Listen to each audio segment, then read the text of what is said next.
acabamos de celebrar el 25N y cómo no, desde Extremeñería nos vamos a hacer eco también, bueno, pues un poco en torno a esta temática. Yo soy Verónica, soy partícipe de Extremeñería y estoy muy agradecida de poder estar aquí con Silvia y David, un plantel de lujo, para pasar la tarde. Y bueno, pues está también de Extremeñería mi compañero David, valga la redundancia, 2 Davides tenemos hoy. Y adelante, David, preséntate tú. Buenas tardes. Buenas tardes a todos. Soy David García, vicepresidente de Extremeñería y pues esta es una mesa camilla más, de las que ya hemos tenido varias este año y seguiremos con ellas. Y vamos a hablar con Silvia, con David y con Mónica, por supuesto, un poco de lo que es el cómic. Y aparte, antes de empezar la reunión hablábamos en privado, como es un tema un poco desconocido para muchos, no la perspectiva de género, pero sí el cómic, pues vamos a hablar de cómo se genera un cómic, cómo se ejecuta, cómo se comunica uno y cómo se basa uno en Extremadura, si lo hemos decidido, que a lo mejor somos extremeños, pero nos queremos basar en Marrakech, pues también nos parece. ¿Vale? Y Verónica, si quieres empezar. Silvia Pérez Simón,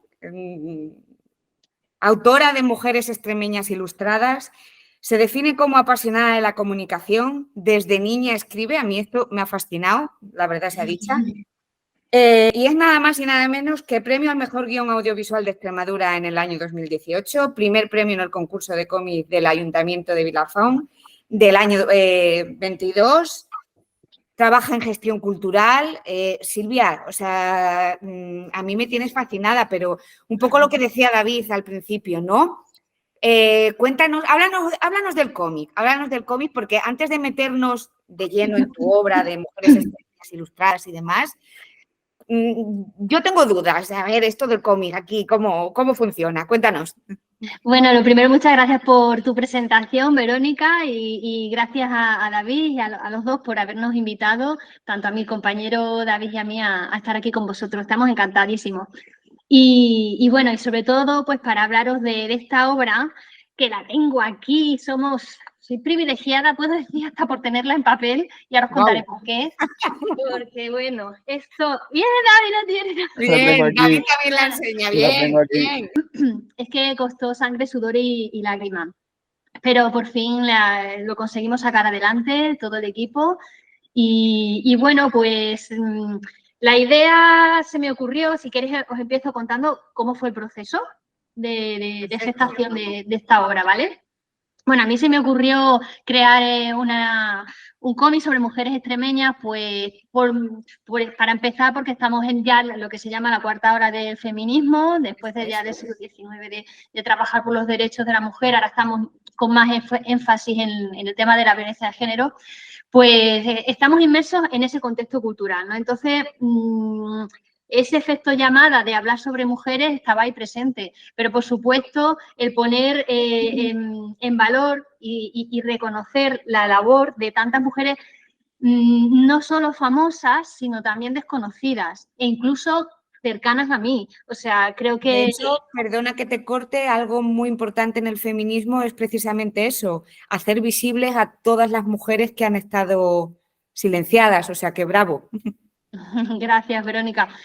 Sí, o sea, y es uno de los pilares de este cómic, el reflejar no solo, como decía, la labor de las mujeres más famosas, como pueden haber sido Florinda Chico o Dulce Chacón, sino también las mujeres como Leoncia Gómez Galán, que es la conocida como la mujer del periódico, y que se tiró toda la vida trabajando en el ámbito doméstico, dentro de casa. Entonces, este perfil nos parecía muy interesante, pero además aparecen otras figuras de las que ahora os comentaré, como perfil científico, que es el de María Ángeles Durán, o el de una fotógrafa rural ambulante, es decir, un espectro un poquito variado, artístico, científico, mujeres que trabajan en el hogar, pues para visibilizar, como tú decías, pues bueno, una pequeña muestra de toda la riqueza de lo que las mujeres pueden ofrecer, han ofrecido y siguen ofreciendo en nuestra sociedad. Y había Me imagino que habréis tenido una labor de investigación brutal para poder, pues claro, sí, hay figuras, como tú muy bien decías, como muy relevantes, muy conocidas, pero hay otras que no lo son tanto. ¿Cómo fue un poco ese proceso de búsqueda y demás? Mira, se ocurrió la idea, luego se consiguió la financiación, Ajá. gracias al apoyo. Ahora si quieres entramos y te respondemos también, David, que te puedo contar cómo se documentó, que es al milímetro con el personaje. Y la labor de documentación, bueno, pues eso, ahora entramos ahí, pero si quieres, o sea, para decirte que, claro, o sea, una vez que ya conseguimos la financiación, seleccionamos a las mujeres y se seleccionó al plantel de dibujantes e historietistas que formaban parte que iban a construir este trabajo. Yo desde que pensé en esta idea lo vi como algo colectivo. Estreveo, que es la asociación a la que pertenecemos David y yo, fue la que respaldó la idea, la que dijo, bueno, pues en el marco de Estreveo vamos a presentarla para conseguir este apoyo económico, y desde el Instituto de la Mujer, como digo, desde el primer momento la apoyaron. Y entonces es un proyecto remunerado, se hizo la selección de dibujantes y guionistas. Y luego, ¿cómo continuó la historia? Una vez que se definieron la selección de las protagonistas del libro, que se decidió de acuerdo también con las propuestas que en el Instituto de la Mujer nos ofrecían, ¿vale? Ok. Ellas también sugirieron, y entonces, entre los que nosotros proponíamos, porque queríamos variedad de, como decíamos, de perfiles, ellos también nos hicieron unas sugerencias y, bueno, pues teníamos inicialmente 10 mujeres. Ajá. Y sí, y luego, ¿cuál fue el proceso? Digamos que, bueno, pues eso, yo me encargué también de coordinarlo y tuve que hacer una supervisión para que no hubiera sesgos de género en los guiones. O sea, primero hubo un plazo para entregar los guiones, se entregaron, se revisaron todos. ¿Qué tipo de sesgo de género puede aparecer? Aparentemente es una tontería, pero te puedes encontrar errores inconscientes, como por ejemplo, si estamos hablando de una mujer que es heroína, pues conseguir hacer pues unos primeros planos, unas viñetas donde destaque la figura y tenga un protagonismo. Y hay veces en los que no se hace ese tipo de construcción de viñeta, o por ejemplo los diálogos. Ha habido que a veces hay un sesgo, ¿no?, a la hora de interpretar las historias que escuchamos, ya sean de mujeres o de hombres, y en ese sesgo puede estar muchas veces en no reconocer las dificultades por las que han pasado. Y entonces había que acentuar eso, es decir, a ver, hay que reconocer la labor, y para eso hay que mostrar esas dificultades, eso por un lado. Y por otro lado, que a veces a la hora de reconstruir esa historia, pues se dio en algún caso pues el tema de como de culpar, por ejemplo, en los padres, ¿no?, de una de las protagonistas, como de culpar a la madre y no tener en cuenta el papel también de responsabilidad que tuvo el padre a la hora de ciertas decisiones que tuvo que tomar la protagonista, ¿vale? No, claro, no voy a entrar en ciertos detalles, pero es un poco para que os hagáis una idea de esos sesgos que a veces se dan. Y una cosa que no he dicho, porque claro, puestos a conocer cómo construir un cómic, ¿no?, que me comentabais que queríais que tratáramos también. Sí, claro, claro, porque David y yo tenemos la curiosidad, y bueno, David seguro que os lo va a preguntar, ¿cómo se lleva todo esto al cómic? O sea, que sí, dale. Claro, aclarar también una cosa, los equipos podían ser de lo que llamamos un autor solo, que es ese autor hacía tanto el guión como el dibujo, o bien había equipos de guionista y dibujante. Entonces, ¿en qué consiste un guión de cómic? Pues el guionista, como sabe David, pues redacta no solo la narrativa, es decir, planteamiento, nudo y desenlace, tiene que saber qué historia quiere contar, primero tiene que documentarse, después saber qué historia quiere contar y estructurarla y redactarla, y tiene que indicar viñeta por viñeta al dibujante, tiene que indicarle, pues en esta viñeta quiero que aparezca plano medio, pues la protagonista está cogiendo cereza. pues, y tiene puesto tal ropa o no sé qué, o sea, claro, eso es labor del dibujante, ya luego, del guionista, y luego ya el dibujante tiene que trasladar a dibujo todas las indicaciones que el guionista le ha dado, y es un trabajo en equipo, de tal manera que a lo mejor el dibujante puede hacer sugerencias y, bueno, ir construyendo entre los dos, pero ese sería el punto de partida. Dime, David. Sí, no, que muchas veces se puede dar más o menos libertad al dibujante a la hora de que el dibujante plasme lo que él quiere expresar en la historia, ¿no? Tú puedes hacer un guión más o menos cerrado y que el dibujante desarrolle su labor de dibujante, ¿no? Pero eso ya depende del guionista en este caso. El guionista es el que va marcando las pautas y el que va dirigiendo por donde quiere que vaya la historia. Yo, en mi caso, cuando me pongo a hacer un guión, dicen que hay guionistas que tienen brújula, que usan ciertas capacidades para poder guiarse a través del guión. Yo creo que no tengo brújula, yo me guío por el instinto. Yo, sinceramente, según voy escribiendo, voy guiándome y no con brújula. Es lo que me va saliendo, lo que me va inspirando la historia. Y a la hora de plasmarlo el dibujante, pues yo la verdad es que siempre les doy bastante libertad porque creo que ellos también, al fin y al cabo, el cómic es un medio visual. Así que el texto está muy bien y tiene que estar muy bien construido y muy bien guiado, pero es algo para verse fundamentalmente, no tanto para leerse. Claro, al final es, claro, y a mí me cuesta leer cómics porque no sé hacerlo bien, yo creo, ¿no? Claro, en el cine o en la literatura, pues nos marcan los escritores, pues yo qué sé, puntos suspensivos, o un párrafo que se separa, o una frase en el centro, en el que esa frase es, ella cerró la puerta, pues es como un momento en el que cambias de plano o cambias de situación, ¿no? Sí. Y en el cine, pues el cine es que corre, ¿no? Y entonces, pues si estás viendo una caza con humo por la chimenea durante 20 segundos, pues sabes que algo es importante, ¿no?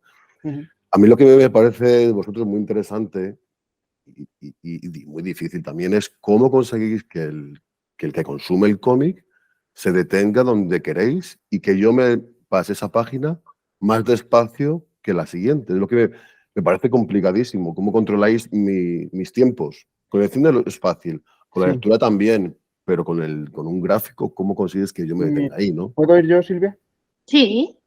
Mira, yo empecé a escribir con 17, 18 años, empecé a escribir prosa poética, versos sueltos, y la verdad es que para mí fue más fácil entrar en el mundo del guión porque yo ya venía con un bagaje en el que la inspiración que a mí me daba la poesía me hacía visualizar más el texto, ¿sabes?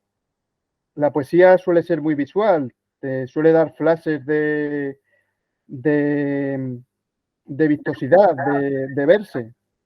Entonces, al pasar de escribir poesía al guión, en el guión también, según lo vas haciendo, tienes que ir dándote cuenta de la visualización que va a tener la persona a la hora de consumir ese tipo de literatura. Yo lo considero literatura, mucha gente no lo considera, yo lo considero literatura.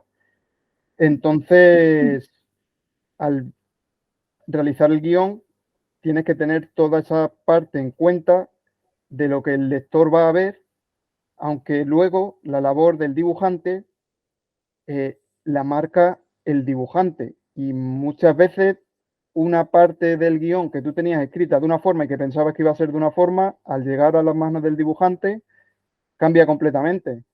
Pero vamos, que normalmente no hay mucho problema. Sí, yo sí te puedo añadir a lo que decía David, que para jugar con el ritmo narrativo, pues usas distintos tipos de viñetas. No solo, bueno, aparte de jugar con el texto, si tú quieres agilizar la lectura o directamente no metes texto, que también lo puedes hacer. Yo tengo una de las historias que directamente que no tiene nada más que un ¡au! No sé qué, que es Trayectoria de una bala, que la publiqué en el Harto con Marc Saez. Y entonces eso es, pues bueno, cómo una bala va recorriendo su camino desde el cazador hasta hasta el ave. Y bueno, leed, verás y lo descubriréis, sí. Entonces, pues ¿cómo jugamos con eso? Con viñetas más estrechitas. Entonces, claro, eso da más rapidez, ¿sabes? Y eliminando texto. Esos son ciertos recursos que tú puedes usar para agilizar el ritmo de la lectura. O incluso... incluso también pues las formas de las viñetas, y si quieres ralentizar, pues al revés, pues un splash page, que es la página de comienzo de cualquier capítulo, que es splash page, se refiere pues como a una portada, ¿vale? Que es una página que solamente tiene una viñeta grande. Te detienes automáticamente, ¿no? Porque solamente una viñeta ocupa toda la página, entonces te invita a detenerte en los detalles, ¿no? Y ese tipo de recursos son algunos de los recursos que puedes usar. Sí, muchas veces experimentar con el texto, ver por dónde quieres que vaya el lector y simplemente dejarte llevar y ver por dónde puedes ir tú también, ¿no? Muchas veces experimentar, que al experimentar también salen muchas cosas. Luego cada uno interpreta las cosas como una canción, ¿no? Y cada uno la lee de una manera, ¿no? Y tampoco puedes controlar cómo el lector va a interpretar el documento, ¿no? Claro, eso, pero siempre hay que partir de eso, ¿no? Que tú construyes y luego ya queda en manos de los demás la interpretación. Pero claro, sí que también hay unas ciertas técnicas y unas formas de leer, igual que sucede en el manga, que tú lees en otra dirección. Entonces, claro, tienes que jugar con esas normas. Hay unas técnicas en todo lo artístico que por mucho que tengamos en cuenta el protagonismo del lector o del intérprete, pero tenemos que jugar con esas normas para construir algo con una mínima calidad, porque si no, no tendríamos, y como ya tenemos ciertos referentes estéticos y estrategias técnicas, tenemos que usarlas para conseguir, como digo, esa calidad. A partir de ahí es como se puede experimentar, pero hay que partir de eso. Para que le demos esa dignidad que le corresponde también a las artes. Qué bueno. A mí siempre me ha dicho que una obra, cuando ya la has escrito y ya se ha publicado, ya no es tuya, ya es de los demás.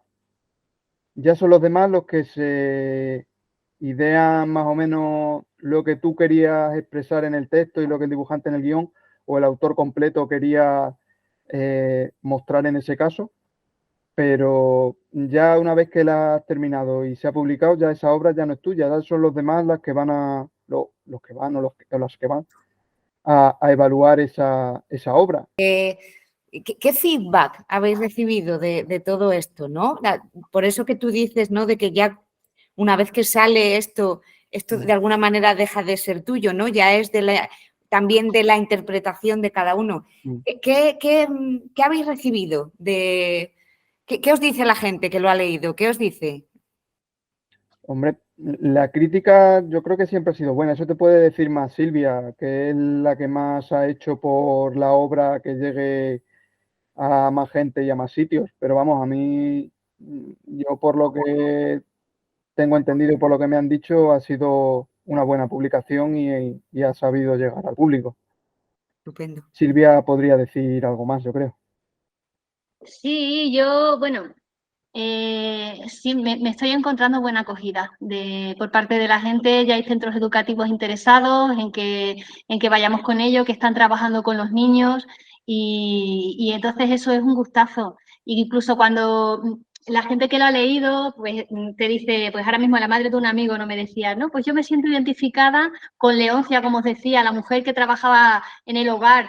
Digo, claro, o sea, dice, todas me han gustado, pero es que esa, claro, es que soy yo que estoy todo el día limpiando. Y claro, eso te llega, ¿no? Cómo nos identificamos con unos personajes, con otros, y si eso les puede servir, pues para, no sé, pues para lo que quiera que les sirva, ¿no? O bien para su motivación en el día a día. Una especie de proyectar un desahogo, incluso hacerle reflexionar, ¿no? Al verse reflejado desde fuera, al proyectarse, ¿no? Pues lo mismo le hace tomar conciencia también de su labor y ponerla, y reconocerla, ¿no? Es que, por ejemplo, la primera mujer que, como decía, era socióloga, María Ángeles Durán, la primera mujer, es que están ordenados por orden alfabético. Y Vale. Ángeles Durán, sí, no es preferencia.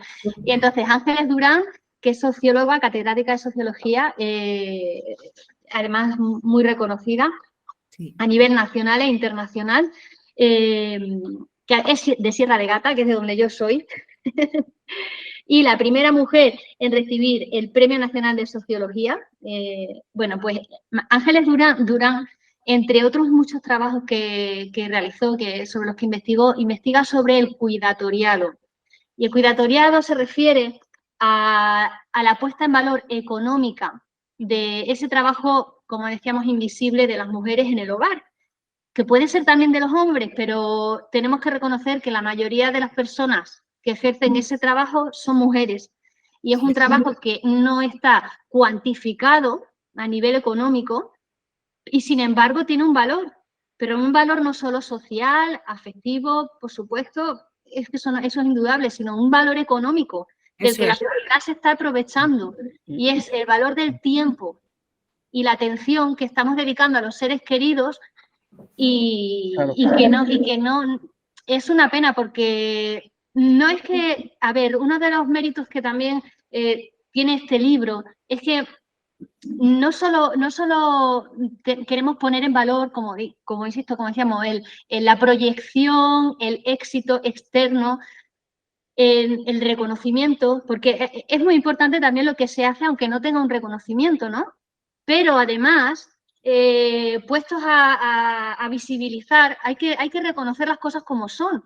Y es que se da por asumido que hay unas herencias hay entre generaciones de lo que es un compromiso de tener que cuidar, y es muy duro tener que asumir esas ciertas cosas, esas culpas, esas atenciones que son muy importantes, pero que implican ahí unas dinámicas sobre las que debemos reflexionar todas las mujeres a la hora de asumir esas responsabilidades, todos los hombres, para ver qué pueden hacer, y desde luego desde el ámbito político y económico, porque es un trabajo que no está pagado, ¿sabes?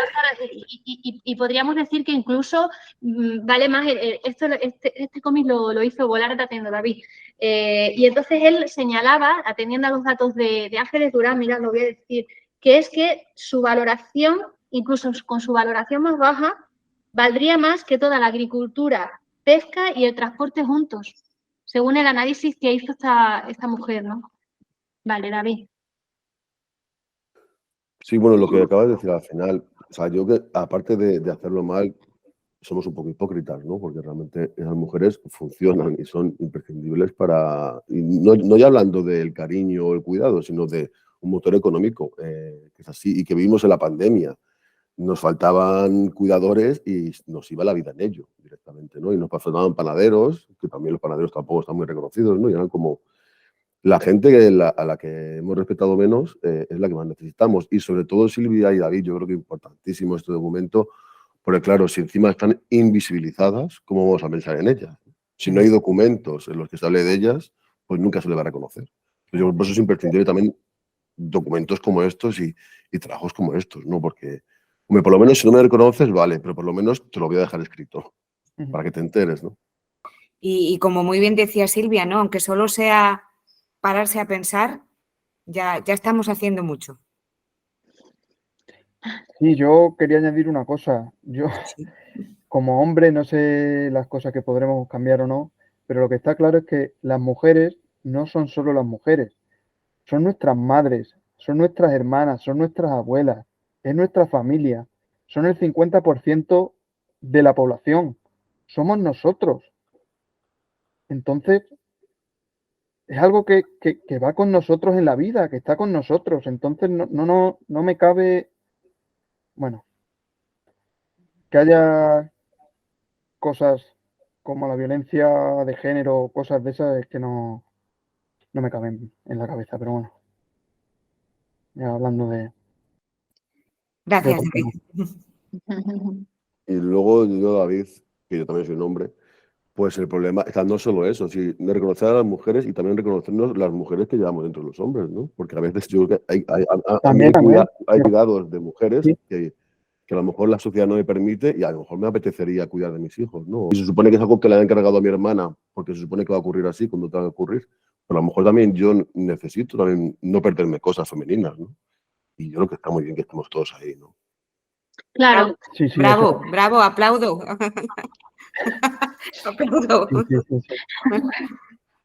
Eso está claro porque no hay por qué rechazar la parte femenina que tiene el hombre, la parte que indica, que lleva a cuidar de la familia, a cuidar de los seres queridos, a encontrarse con esa parte femenina de uno mismo. Yo cuando hice el guión de doña Vicenta García Miranda, lo tenía clarísimo. Yo quería hacer una obra sobre una mujer del siglo XIX. Di con ella casi por casualidad, porque hay muy pocos textos en internet que hablasen sobre ella. Pero al ser ella una poetisa, enseguida lo vi que Oye, contactaba David, conmigo. perdona que te corte. Mira, ya que has sacado ese tema y vamos a ir ahí. Preséntate primero, que he presentado antes a Silvia, preséntate, Vale. cuéntanos un poquito de ti Bueno, y le das ahí por donde ibas. Venga. vale. No, bueno, pues yo me llamo David Cercas y en el 2016 fue cuando, desde el 2016, vengo haciendo muchas cosas con el cómic. Primeramente me presenté como miembro de Treveo en el 2016, empecé a hacer reseñas con ellos y a publicar en el Harto, la publicación que tienen ellos, la Asociación Cultural Extremeña de Amigos del Cómic Estreveo. Y empecé en el 2016, creé mi primer personaje, que se llama el Dr. XY, y a partir de ahí empecé mi relación con el cómic ya mucho más íntimamente. Empecé a hacer guiones, empecé a hacer reseñas, artículos. Los artículos han sido un poco más recientemente, pero bueno. Y he venido trabajando con Estreveo, pues ya os digo, desde el 16, 17 hasta ahora. Y me acuerdo que con lo de Silvia, me llamó mucho la atención que buscara guionistas y dibujantes cuando mandó el correo o el WhatsApp, ya no me acuerdo si fue un correo o un WhatsApp o las dos cosas, desde Estreveo. Un correo fue. Un correo, ¿no? Sí. Pidiendo ayuda de guionistas y dibujantes para colaborar con ella en una obra que iba a estar detrás de la Junta de Extremadura. Y yo no me lo pensé dos veces, vamos, porque poder participar en algo tan grande, que yo venía haciendo muchas cosas, pero que no se me había dado la oportunidad de hacer algo tan grande como eso, pues yo enseguida dije que sí. Y a los 2 o 3 días me puse en contacto con Silvia, si no recuerdo mal, y me dijo que había una dibujante que quería ponerse en contacto conmigo, Carla, y a partir de ahí ya empezó la labor de investigación por internet, buscando mucho. Yo desde el principio ya digo, yo quería que fuera una mujer del siglo XIX. Y encontré a doña Vicenta García Miranda y en cuanto empecé a leer sus poemas, todo lo que había sobre ella, que no era mucho, pero que era lo suficiente para poder hacer un guión de unas 10 páginas o así. Y a partir de ahí, con Silvia al pie del cañón, guiándonos y llevándonos de la mano y nosotros haciendo también nuestra labor, pues Y salió... metiendo prisa. Bueno, el editor también mete prisa siempre y en este caso te tocó a ti. Así Me que tocó. Oye, una curiosidad, David, ¿por qué te dio por el siglo XIX? ¿Algún gusto en especial o...? No, porque yo sabía o me imaginaba que la mayoría de la gente lo iba a hacer del siglo XX. Yo pensaba que todo el mundo lo iba a hacer del siglo XX. Y yo no quería hacerlo como todo el mundo. Yo quería del siglo XIX.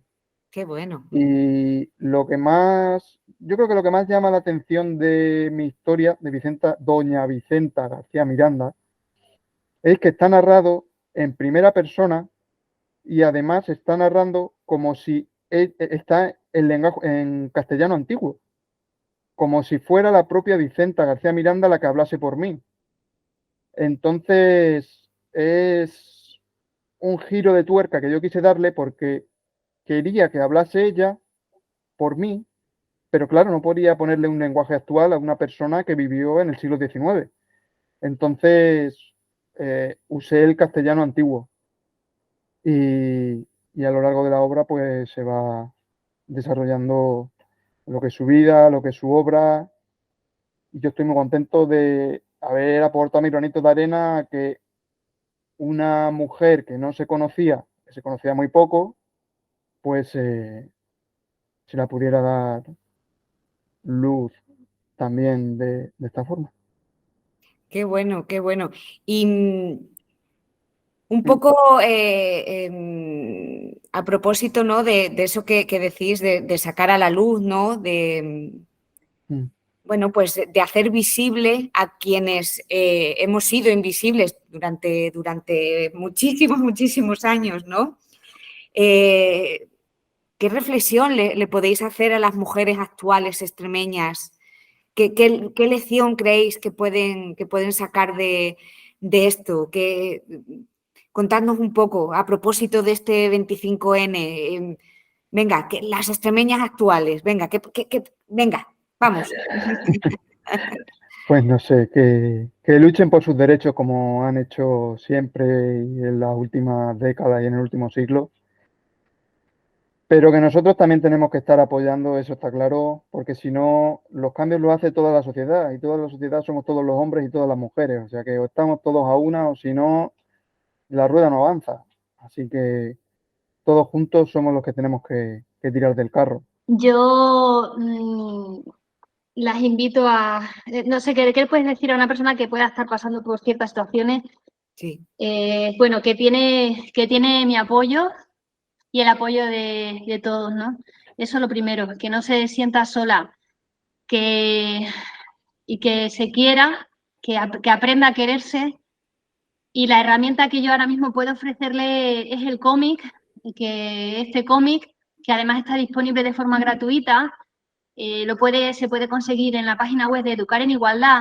Y me gusta de este cómic que se pone en valor distintos estilos de lucha o de formas de sacar adelante las cosas, como son, por ejemplo, la ternura, la constancia, el perdonar, porque se ven muchas historias, cada historia se ha enfocado de una manera, no solo en cómo la protagonista ha conseguido llegar desde el principio desde partir de abajo hasta un éxito de proyección, sino pues cómo ha superado a lo mejor ciertas dificultades de encontronazos con la familia, o sea, o enfocarse como en el cómic de Ángeles Durán, perdona, es que me acordaba ahora de nuevo, ¿no?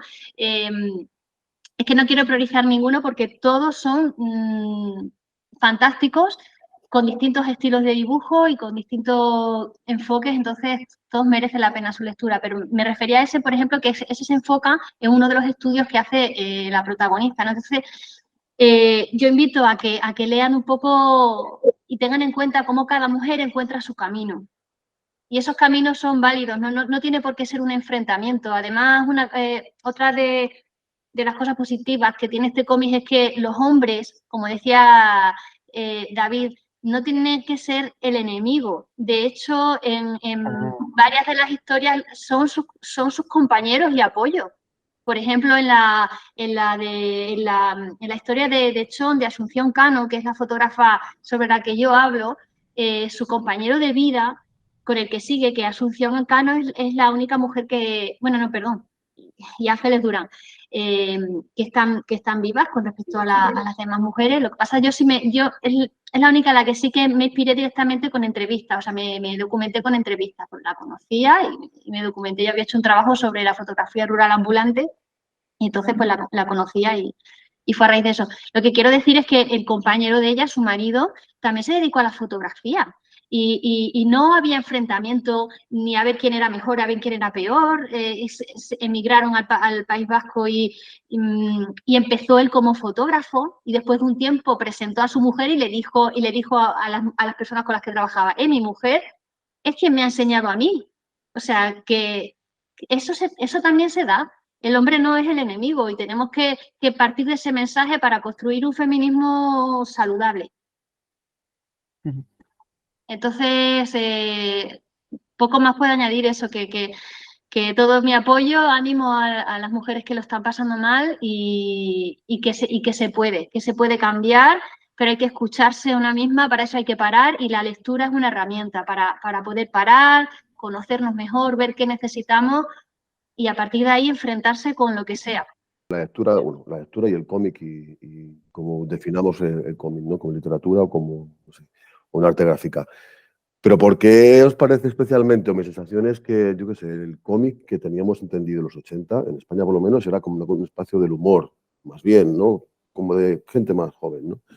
Sin embargo, ahora os da a vosotros, que da gusto escucharos hablar, por ejemplo, me metí en la página de CTVO y habláis de, yo soy de Montijo, y me llevó muy cerca lo de Inclusion Man, ¿no? Claro. No sé por qué el cómic, o no sé si es casualidad, que es vuestro rollo, por así decirlo, o que es que el cómic os parece un medio muy suave para llegar a tocar temas muy, muy amargos. El cómic es todo, la lectura, la escritura, te agiliza la mente, te hace pensar, es como un ajedrez o como, yo no sé cómo decir, es como para que le gusten los videojuegos o cualquier cosa de esas, es necesario, es como respirar para mí. Yo, si pudiera estar todo el día leyendo y todo el día escribiendo, lo estaría, vamos. Así Yo estaría que es algo, leyendo también todo el día, te doy la razón, si pudiera. está bien, sí, es así. Así que si yo pudiera estar todo el día haciendo lo que yo quiero hacer, que es cómic, tanto sea escribiendo, reseñando artículos, guiones o lo que sea, yo lo estaría. Eso lo tengo claro y eso es una forma de vida. Sí, yo también añadiría la respuesta de David, a ver, el cómic es un medio que ha madurado a lo largo de todos estos años, porque el propio potencial que tiene narrativo y visual lo ha permitido, ¿no? Entonces, no solo es superhéroe, que también, no solo es manga, que también, son superventas, pero también hay géneros como el costumbrista, que es el que nosotros abordamos a través de las biografías, o hay otro tipo de género costumbrista, que es costumbrista se refiere a lo que es la vida cotidiana. Y ahí puedes englobar todo. Entonces, lo que puedes escribir a través de una novela puramente o estrictamente textual, literaria, también lo puedes contar a través del cómic. También ocupa el género divulgativo, con lo cual es súper útil a la hora de transmitir cierta información científica, ciertos descubrimientos. Entonces, ofrece muchas posibilidades que se están aprovechando más por esa demanda visual que estamos teniendo. Ahora mismo estamos en un contexto donde prima mucho lo visual y entonces lo demandamos. Nos pide una lectura, o sea, pedimos una lectura un poquito más ágil y además se le suma ese reconocimiento, como decía, al decir que ha madurado, o sea, hay que tener en cuenta que ya podemos proclamar que hay novelas gráficas, ya no solo TVO, sino novelas gráficas que han tenido el reconocimiento de premios Pulitzer, como puede ser la novela gráfica Maus, que se ha reconocido el valor como un género intrínseco con méritos propios. No es solo texto, no es solo imagen, es una combinación de ambas que requieren un arte específico y tiene su propio mérito. Y entonces, bueno, yo creo que es esa suma, ¿no? De lo que demanda la sociedad y de tanto el lector como los mensajes que hay que encuentran ese cauce, ¿no? Audiovisual, de texto más imagen. Y a mí me apasiona también, claro. Yo escribo también poesía, como no sabía que David escribía poesía también.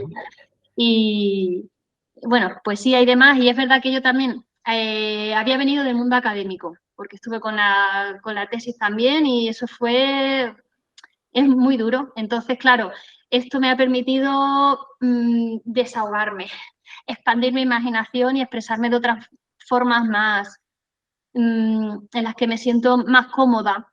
Aunque, claro, tienes que medir lo que haces porque, claro, te preocupas más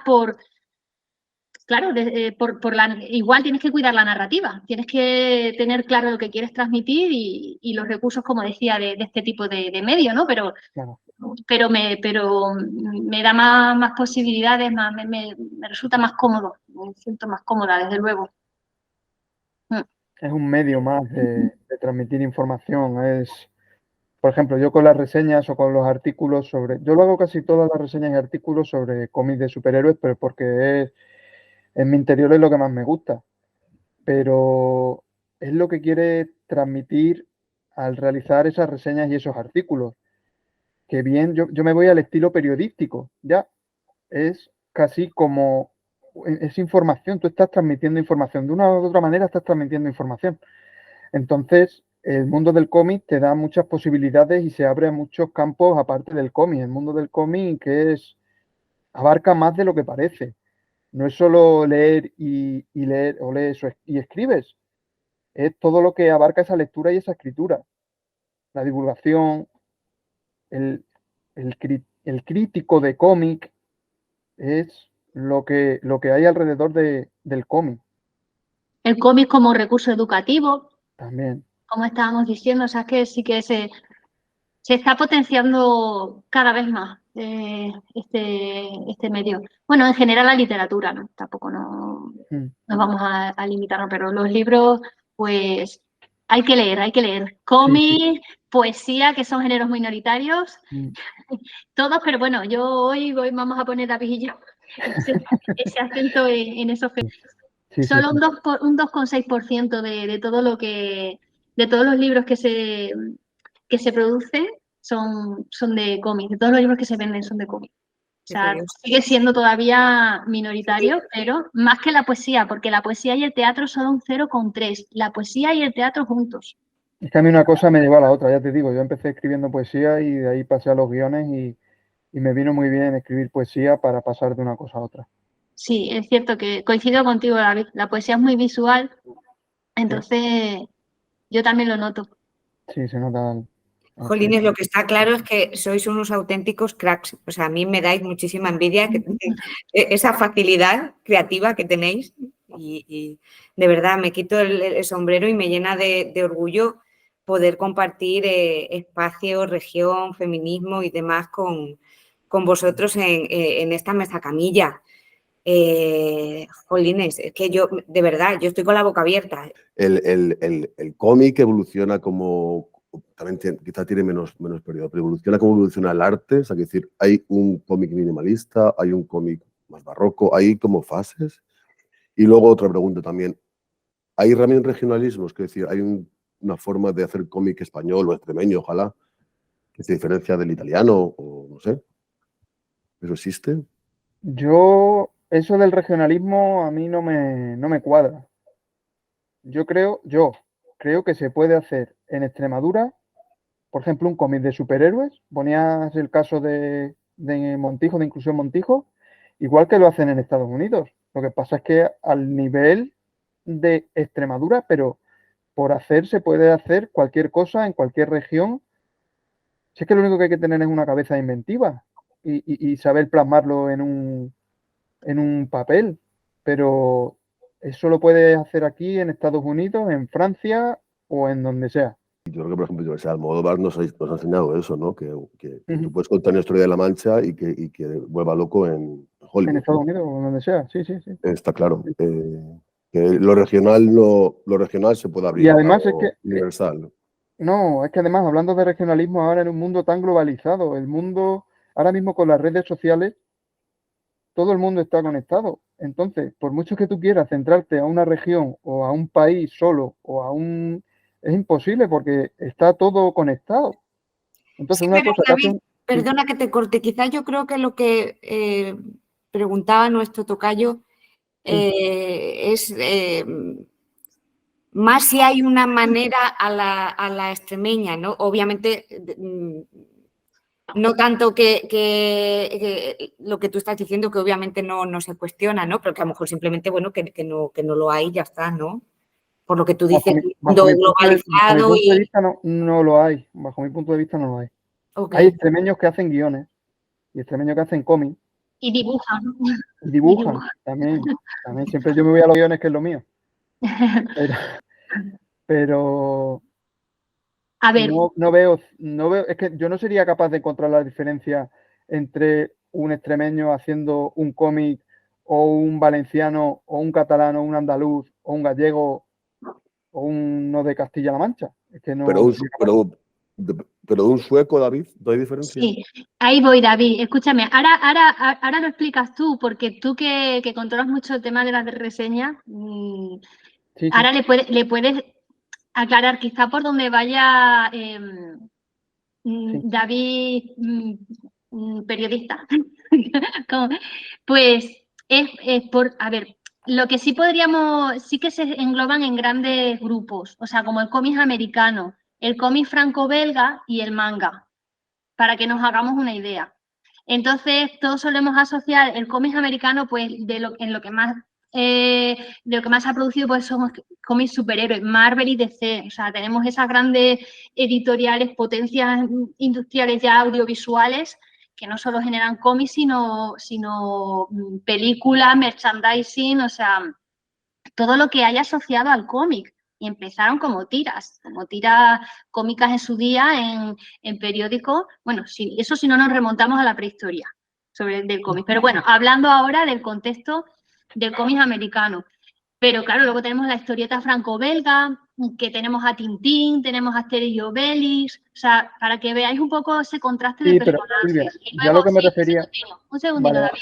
Y luego ya tendríamos el manga, que ya, bueno, fijaos el éxito tremendo de ventas que han conseguido, pues con otro estilo de personajes, incluso, ya sabéis, el erotismo que hay detrás del manga, que es que eso es un mundo tremendo de variaciones de historias, que si hay, es que no me sé los nombres, pero que si Raconen, que si no sé qué, a lo mejor estoy diciendo, pero es que si es un chico con un chico, hay historias de chicas con chicas, hay historias de todo eso dentro del género erótico del manga, que por ejemplo, ¿no? Pero, a ver, el manga no solo es eso, sino como sabemos también, pues también hay superhéroes, pero para que os hagáis una idea, digamos que sí podríamos englobar esos grandes grupos. No sé si eso va un poquito respondiendo a la respuesta de David.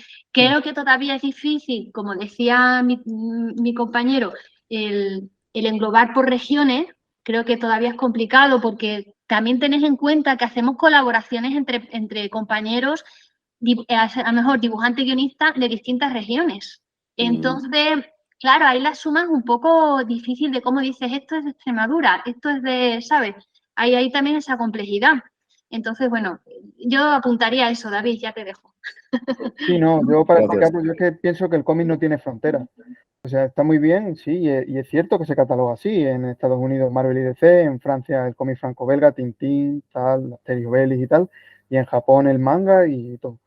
Pero es que uno en España se puede poner a hacer manga, uno en España se puede poner a hacer estilo franco-belga y uno en España se puede poner a hacer estilo norteamericano, Marvel DC. O sea, que es que el cómic rompe fronteras, no tiene limitaciones en ese sentido. Así que ahora sí me he explicado lo que quería decir antes. Sí, seguramente, David. Yo me refería, porque quizá no cuenta las cosas igual un extremeño que un danés. Por eso me refería a esa diferencia, porque hay formas diferentes de expresarnos, es decir, que somos diferentes. Cuentan cosas diferentes, pero estoy seguro que si a los dos les dices que hagan una obra, los dos te harían esa obra también. No sé, que hagan una obra de superhéroes, los dos te hacen una obra de superhéroes, Ya. tanto un extremeño como un danés. Es que eso rompe fronteras, yo no veo fronteras ahí. Sí, pero Sí. yo entiendo también a mi compañero David, ¿no? Que efectivamente sí, te hace igual una historia un extremeño que un danés, pero habrá matices y cosas que el extremeño y el danés no cuenten igual. Depende, si hablan de su vida.